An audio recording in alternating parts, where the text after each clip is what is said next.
The Hiligaynon question words. The following are the 5 Hiligaynon question words discussed in this video. So we have the first one is sino. It means who in English, and it is used to ask for the identity of a person. The second one is ano, which translates to what in English, and then this is used to ask for information about something, such as a thing, action, or situation. The third one is saan, which is where in English, and this is used to ask for a location or place. The fourth one is sano, which is when in English, and then this is used to ask for a specific time or date. And then the last one is nga, which translates to why in English, and is used to ask for a reason or an explanation. Let us have some example sentences using the Hiligaynon question word sino. Sino ang nagkadto sa tindahan? Who went to the store? Kadto means like go or went. Nagkadto, it's past tense here for this case. And then tindahan is a store. So sino ang nagkadto sa tindahan? Sino ang imo paborito nga artista? Who is your favorite artist? So paborito is favorite, and then an artista is an artist. So sino ang imo paborito nga artista? Sino ang nagdaog sa duwa? Who won the game like from the two? Daog is like one, win, daog. Nagdaog is like one, it's past tense, and then duwa is from the two. Sino ang nagdaog sa duwa? Sino ang nagluto sang pagkaon? Who cooked the food? And then luto, that's cook, to cook. Nagluto is cooked, it's past tense, and then pagkaon, that's food, kaon, pagkaon. Sino ang nagluto sang pagkaon? Sino ang naghatag sa imo sang regalo? Who gave you the gift? Hatag means give. Naghatag is gave, and then a regalo is a gift. So sino ang naghatag sa imo sang regalo? Another Hiligaynon question word is ano, which translates to what in English. Ano ang imo pangalan? What's your name? Imo is your, and then pangalan is a name. Ano ang imo pangalan? Ano ang gusto mo kanon? What do you want to eat? Gusto is like or want, and then kanon is to eat. So ano ang gusto mo kanon? Kanon can also be rice in Hiligaynon. Ano na ang oras? So what time is it now? Or what time is it already? Ano na ang oras? So oras is time. Ano ang ginhimo mo? What did you do? Ano ang ginhimo mo?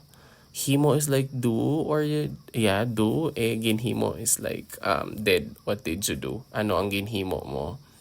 Ano ang problema? So what's the problem?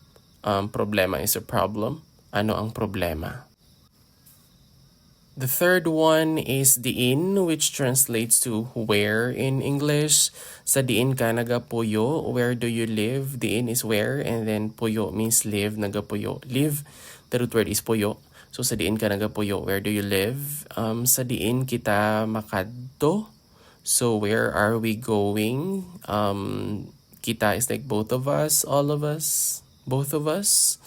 And then to kadto means to go. So sa diin kita makadto. Sa diin mo nakita ang imo yabe. So where did you find your key? Kita is like see, nakita, found. And then a yabe is a key. Sa diin mo nakita ang imo yabe? Sa diin naghalin ang mga bulak. So where did the flowers come from? Halin is like from, and then a bulak is a flower. Sa diin naghalin ang mga bulak? Sa diin mo ginbutang ang akon libro? Where did you put my book? Butang, ginbutang is like put or placed, and then a libro is a book. Sa diin mo ginbutang ang akon libro. The fourth one is sano, which translates to when in English. Sano ang imo birthday or kaadlawan? When is your birthday? Kaadlawan is birthday. Sano ang imo kaadlawan? Saan kita makitaay? When will we meet? Kitaay means to like meet. So saan kita makitaay? Saan mo natapos ang proyekto? When did you finish the project? Tapos is like finish or end or done. Proyekto is a project. So saan mo natapos ang proyekto? Saan mo ginbakal ang bago nga salakyan? When did you buy the new car? Bago is new and then a salakyan is a car. And then bakal means buy. Sang san-o or it can also be kasan-o.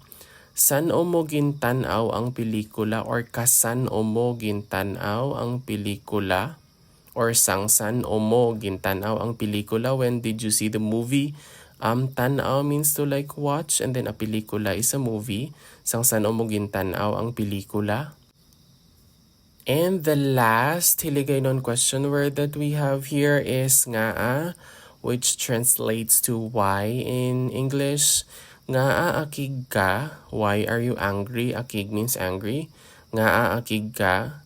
Ngaa wala ka nagkadto sa party. Why didn't you go to the party? Wala is like didn't. And then kadto is go or went or attended. So ngaa wala ka nagkadto sa party. Ngaa ginhambal mo ina. Why did you say that? Hambal is like say, ina is that. So ngaa ginhambal mo ina. Nga naghibi siya, why is he or she crying? Hibi means cry, to cry. Nga naghibi siya. Nga na late kita, why are we late? Nga na late kita. And that is all about for this video regarding the Hiligaynon question words. I do hope you learned something new. Madamo gid nga salamat and see you in the next video.